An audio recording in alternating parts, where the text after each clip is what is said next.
Sports, let's move live to Mombasa, where members of parliament are holding a two-day strategy meeting chaired by Speaker Justin Muturi. Let's listen in to the proceedings there. You need to speak to the person who is able to respond to the questions correctly and not give you vibes. There are people who come into the committee with already predetermined views about the subject which is going to be discussed. It's fair that sometimes, even as you want to talk to members, know that the official spokesperson is the chair of the committee. That is important. You can now talk to other members, maybe in the event that you think that the chairperson is being cagey with information. But the chairperson has told us this is what we've been discussing in the event that you are not in the meeting. You know, Roslyn spoke about the Elections Act. The Elections Act was, of course, enacted to, first of all, as it was initially thought of, it was meant to amalgamate all electoral laws obtaining under the former constitutional order. I can tell you, actually, I was among the first people to begin that work.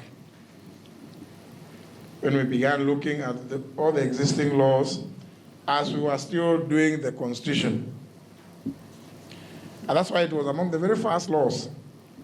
After the passage of the Political Parties Act number 10 of 2011, the next bill was the Elections Act number 11 of 2011. You've said it has been amended by the 11th Parliament. No, you are wrong. Down memory lane. Because of the requirements in Article 99 of the Constitution, Clause 1, if you look at paragraph B, for qualification of a member of parliament, educational, ethical, and moral requirements put in this Constitution or through an act of parliament. So there is a requirement for some educational level to qualify as a member of parliament. Remember that was put in the Elections Act in section 22. So I want to tell you that it was not amended by the 11th Parliament for the first time. Remember, well, I believe there is not, this is the truth anyway, it is the truth. You know, there are members, it was the issue of a university degree was put in that, in that bill, in that law. There was need to amend it because even one of the, that was a grand coalition government. So there were two government whips, Jacob Midiwo and Johnson Mudama.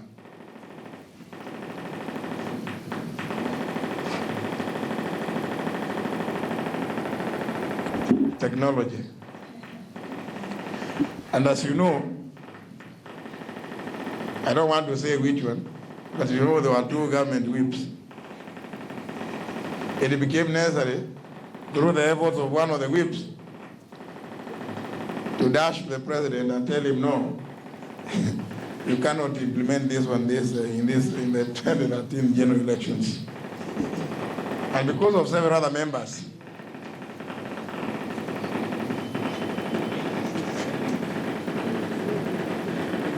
is it this Joe Aguirre's?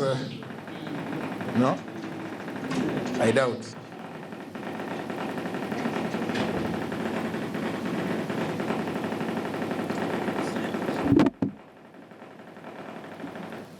Is it this?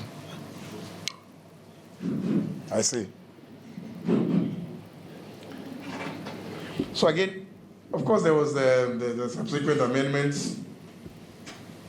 Indeed, even now, as we speak, there is a proposed amendment to the Elections Act.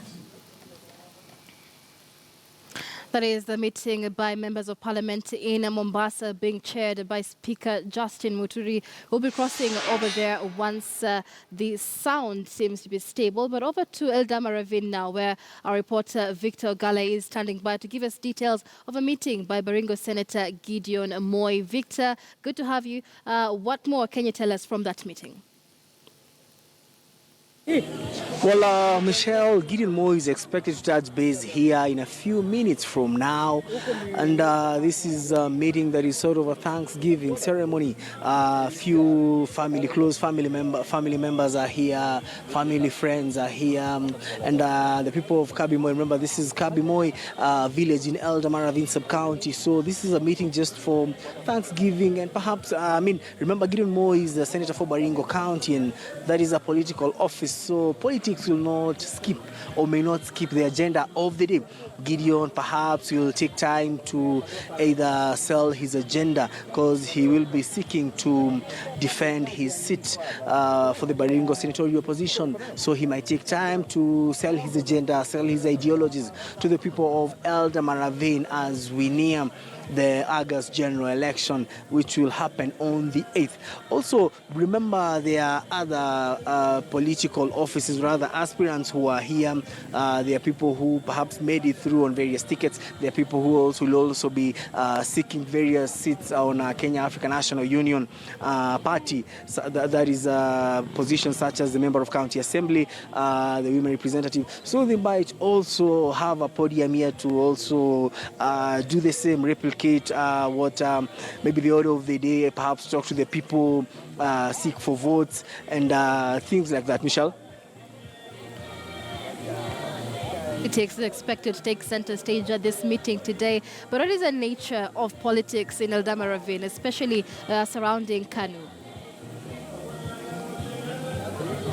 Well, remember, Eldama Ravine, geographically where it is located, this is one of the places that during the yesteryears was behind former President Daniel Toroitich Arap Moi. Now with Gideon on the forefront, and rather he's the national chairman for KANU. He is expected to have massive support from this region, as much as there are other parties that are trying to make inroads into Baringo, into Eldama Ravine. KANU is also expected to have their fair share of the day as it is now, or rather when it comes to the time of the election. You can read by the mood of the things, and even now the trend here in Baringo County, we also have a powerful force that is emerging in the political circles of the bloggers. We have various aspirants, we have various candidates with their bloggers, you have various political parties with their bloggers. So if you look at them and you put them on a weighing scale, perhaps you'll see that KANU also is not at a bad place. It is among the leading political parties here in Baringo County at large, enjoying a massive following. So in a nutshell, to me, anyone vying on a KANU ticket is not in very bad books, but that is subject to August the 8th when the electorate will decide whom they'll choose to take either to Parliament, either to the Senate and the other various seats that they'll be vying. Michelle? That is Victor Gale joining us live from Eldama Ravine. Now, away from that, Murang'a Governor Mwangi Wairia will for the second time face off with his political rival Jamlek Kamau after the political party's dispute tribunal ordered the Jubilee Party to conduct fresh nominations in Murang'a County gubernatorial seat within 48 hours. This is after Kigumo MP Jamlek Kamau disputed the results of an election where his rival, the incumbent Mwangi Wairia, was declared the winner. The Jubilee Party, however, says it will appeal the decision today after a consensus was reached by the party's National Executive Council.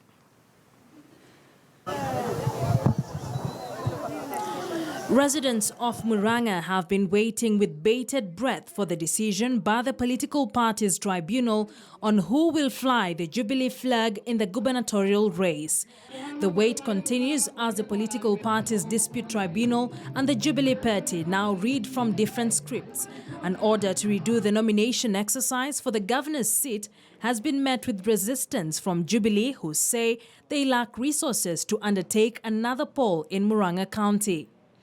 The nomination exercise that was held on the 26th of April this year was well perceived to be one of the biggest political battles in the country, where Wairia garnered 205,941 votes against Kigumo MP Jamle Kamau's 118,274 votes. Results that Kamau disputed, alleging widespread ballot stuffing and bribery. The total number of people who voted far exceeded the total number of people registered in those stations. Ballot papers marked with my name have been found strewn in various places within the county, which clearly indicate that they were removed from the ballot boxes to avoid counting of the same. The above malpractices were allowed by presiding officers who had been compromised to allow the said electoral malpractices. The Political Parties Tribunal, in its ruling, held that the Jubilee Party failed to conduct free and fair nominations in the county, observing that over 53,000 votes were cast in excess of the number of registered voters. The three-member panel further said that the Jubilee Party Appeals Board that declared Wairia the duly elected nominee did not accord Kamau a fair hearing. With the case now headed to the appeals court, it remains a wait-and-see scenario, but the stakes remain high in Murang'a since, as in other Jubilee strongholds, victory for either the two candidates in the primaries will give the winner a head start in the race to be the county's governor in second term of devolution. Akisa Wandera, KTN News. The Jubilee Party aspirants are set for a retreat today in Nanyuki. The event at Serena's Sweetwaters is expected to set the agenda for the party's campaigns as President Uhuru Kenyatta and his deputy William Ruto seek re-election for a second term. And Carol Nderi has been keeping an eye on this story and now brings us up to speed. Carol, good to have you on Weekend at One. What are some of the key issues that we expect to hear in this campaign agenda for the Jubilee Party? A very good afternoon to you. We are coming live to you from the Sweetwaters Hotel in Nanyuki, where Jubilee nominees from about 11 counties have congregated right from morning. They have been streaming in and they're having presently a closed-door meeting to discuss a number of issues, emerging issues that might be affecting the party. They're talking about unity, just strategizing to see how best to go about that, bearing in mind that there is another meeting ongoing in Kasarani, that of independent aspirants. Of course, some of these independent aspirants had promised to stick with Jubilee and support those who had emerged or who emerged as winners. So these are some of the issues that they have to sit down and discuss as nominees in the Jubilee Party, because we can see matters to do with alienation. The independents have brought that up, that there might be some alienation and this might affect the re-election bid for President Uhuru Kenyatta. But of course, the Jubilee nominees disputing that, saying that especially this region, that is the larger Mount Kenya region, already the votes more or less, they do belong to President Uhuru Kenyatta. But these are some of the issues that are on the table that are being discussed by the nominees that are meeting here at the Sweetwaters Camp, Serena in Nanyuki. Perhaps just to give us further insight, we're just going to talk to one of those attending the meeting. That is the Madeira Jubilee MP nominee, that is Bwana Rigathi Gachagua, who is meeting here with other nominees. We have seen Moses Kuria, who is one of the conveners of this meeting, and we'll be talking to them a little later. But first, we talk to Bwana Rigathi Gachagua, who is the Jubilee nominee for the Madeira MP's seat in Nyeri County. Thank you very much, Bwana Rigathi. Could you just tell us a bit about the agenda of this meeting with the Jubilee nominees here? Thank you very much. I think the main agenda is really to strategize about the presidential vote. Because, you know, this is President Kenyatta's stronghold, and we want to be certain, we want to be sure that he'll get 100% vote from this region. And we have really looked constituency by constituency, county by county, and we are happy, we are convinced that the entire vote in this region belongs to President Kenyatta. We have discussed the narrative that is being spread, that those who we beat in the nominations, their exit from the scene may affect the presidential vote, that there could be apathy. And we have discussed and we have said nothing could be further from the truth. Indeed, I would like to say that, like in my Mathira constituency, the 40% voters registered who did not turn out are waiting to vote for President Kenyatta on 8th. They are just interested in voting for President Kenyatta. And the main reason why voters will come out in this region is to vote for the president. And alongside, when they are voting for the president, they'll vote for the MPs, they'll vote for governor, they'll vote for senator. Therefore, we would like to assure the president, we would like to assure the people of Kenya that the exit, the defeat of a few leaders and going to other parties and independent and all that, in no way will it affect the presidential vote. The presidential vote is intact. In fact, like I would like to say in my own case, I have asked my wife, if I lost the Jubilee nomination, would she turn up to vote for President Kenyatta? She says, yes, I love the president. He's my president. Your exit or not does not affect my relationship and my love and my support for the president. Therefore, we would like to dismiss that narrative with the contempt it deserves. Okay, what are your expectations other than that of this particular meeting where you're all meeting together? We are also discussing unity, and we are discussing the various strategies of mopping up the presidential vote. We are really not campaigning for the president. This is like preaching to the converted. What we are discussing, how do we bring out the voters to come out 100%? So we are exchanging ideas from the various counties, and it's a very, very enriching exercise, and it's a very, very good boarding session, and we have learned a lot from different experiences. We have people who have been there for a long time. We have new entrants into politics, and I think there's a very good synergy, and at the end of the meeting, by the end of the day, we think we are better people. We think we'll be able to do better for the president, and we'll be able to do better for the Jubilee. Okay, who exactly is in attendance in this meeting other than the few we've seen? Yeah, we have various governors. We have governor nominee for Kirinyaga, governor nominee for Laikipia. We have a senator nominee for Embu. We have various members of parliament. There is very good representation. It is across the 10 counties. We have senator nominee for Nakuru. And we have all sorts of people, and it's a very good attendance. It was a short notice, and I think the next meeting will even have higher attendance. Yeah. Some of those who are meeting currently at Kasarani, those who want to vie for various seats as independent candidates, they had promised to support those who got elected under Jubilee, but seems tables stand, or they decided otherwise. What are your views as the Jubilee nominee for Madeira? I think these people are not sincere in their stated support and loyalty to the president at Jubilee. Most of them, especially the sitting members of parliament, governors and senators, were quite involved in the formation of Jubilee. And it was their stated position from the word go that they would stick to Jubilee to the end. And once they lost, they changed the story. They say there was rigging, there was ad hoc deals, there was favoritism, but that is all the same song about losers. And we want to tell them that these seats cannot be occupied by two people at the same time. These people must agree that this is not the end of the world when you have lost an election. So we find them insincere, and we think they are simply being selfish. I think they are just thinking about themselves. They are not thinking about the president. They are not thinking about Jubilee. They are not thinking about the future of this country. Therefore, we just treat them the way they are. They are people who are not having a very good stand. You know, you must have a conviction. If you tell your people that once you lose, you shall not defect, and then you defect, the people started having a second thought about you, because there's something very good about consistency, about taking a certain stand, about having a belief in certain issues. They say they are Jubilee, they believe in what Jubilee stands for, and once they have lost, they no longer believe what Jubilee stands for. They say they are independent. Ask who are independent. What do they stand for? What are their programs? What are their policies? What is their program of action? Nobody has told us. They're simply looking for their own seats. Yeah. Thank you very much. Thank you for that insight.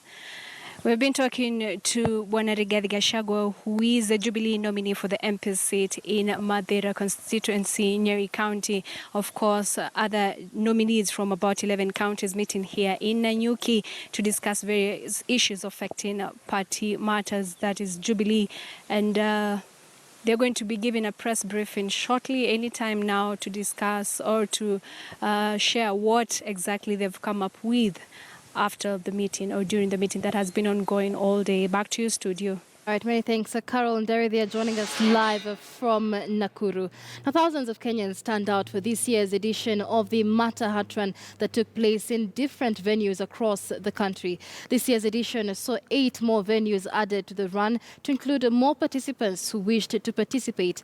Last year, 88 million shillings was collected from the run, with the proceeds channeled to help children with heart conditions in the country. Since its inception in 1996, more than 3,000 children have received surgery and treatment of heart-related conditions across the country.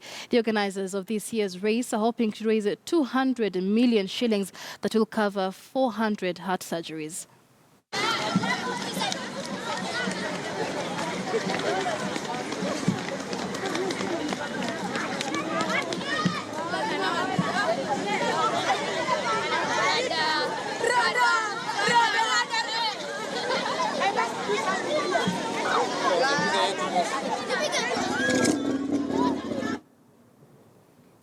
The National Committee for the Implementation of Citizen Participation in Security has identified alcoholism, organized crime and the Jiga menace as a major threats facing youth in central Kenya. The committee said the church and local leaders had failed to address the issues, leaving the youth to carry out illegal activities under their watch. This emerged at the end of the 5-day training for leaders from the region, where they decried the high levels of alcoholism from popular former province. Despite the fact that beer was not a sport, beer was a ceremonial food, and it was thoroughly regulated from what we found out, because we had older generations too. So that it has gone to the extent that it has affected the performance of these young men in all areas. They cannot do any work. They cannot do their family responsibilities, and it is a worrying trend. So as we interacted with them, we were trying to find ways in which this can be stopped. And the only way this can be stopped is people of Mount Kenya, people of these counties we listen to say no to that. Refuse that kind of activities taking place in the counties. It looks like leaders of all sorts, they have abandoned their work as leaders, and including the clergy seems to be very timid about it. They are not open, they are not condemning it seriously, so that it is felt in all corners of these counties. This is the problem that is within the Mount Kenya region, whereby there is no way in one house we can have 3 leaders. If right now I want to challenge them, if I want to call a Kikuyu elder, they will come like 20 of them. Is that true? People are asking, where did we go wrong? Where is the problem? There is where the problem is. The husbands and wives, they are worried that alcohol has started being hawking of alcohol, and that the girls, even along the boys, have started taking it. But they have been given the historical background of why it came to this. And Mzee Jomo Kenyatta, the late Mzee Jomo Kenyatta, in 1948, had cautioned the community that if you do not watch out on this mzungu pombe, itakuja kuwamaliza. Let's head over to Somalia now. Rains in Somalia have brought relief from drought, but malnutrition remains a threat, the International Red Cross has said, with the number of children admitted to its feeding centers nationwide nearly doubling over the last year. More than 2 million people are facing starvation in the Horn of Africa, nation that is suffering the effects of repeated rain failures and decades of conflict, according to the United Nations. Hunger in Somalia has doubled the number of children admitted at nutritional centers, supported by the International Committee of the Red Cross ICRC, even with the onset of the rainy season. In Baidoa town, this nutritional center is one of few facilities where malnourished children below 5 years of age can access treatment in South and Central Somalia. Baidoa Hospital, which hosts the nutritional clinic, has recorded an increase in patients, which has stretched the hospital's capacity far beyond its 150-bed limit. Tents have been put up to accommodate more patients. The center has now admitted 230 children compared to the 100 children admitted the same time last year. Dominic Stillhart, the ICRC Director of Operations Worldwide, was recently in the country visiting facilities supported by the organization. What we saw in the two nutrition centers that we are supporting in Kismayo and in Baidoa is nearly double the number of children that have been admitted to these two centers, which is clearly the result of the severe food crisis that is currently affecting Somalia. The nutrition center supervisor at Baidoa Regional Hospital. I have a lot of pictures of children when they came in with very severe malnutrition, be it marasmus or kwashiorkor, and the photos after that. The parents usually say when we brought this child here, he was dying.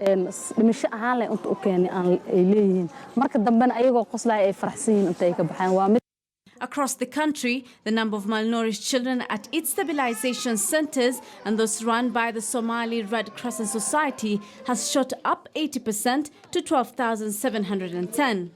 Uncertainty about sufficient rainfall during the current season has raised fears that the effects of the drought will persist, and the risk of the situation deteriorating further remains very real. The rains began in parts of the country in the second week of April and have since spread to most areas. The rains will allow farmers to plant crops as well as grass for the livestock that sustain Somalia's nomadic families, although the long drought has already wiped out livestock herds and forced many families to seek aid in cities. In addition to food shortages, Somalia is experiencing a rapid spread of cholera, with more than 20,000 cases reported nationwide. The outbreak is expected to worsen due to the rainy season. 6 years ago, a devastating famine in the country led to the death of over 250,000 people, half of them children. Fatia Mohammed Noor, KTN News. And that report wraps it up for us on this edition of Weekend at One. Thank you for staying with us. My name is Michelle Ngele. Do you have yourself a wonderful afternoon. Do stay tuned for News Truck, a very brief update of the top stories we are following for you at the top of the hour. Good afternoon.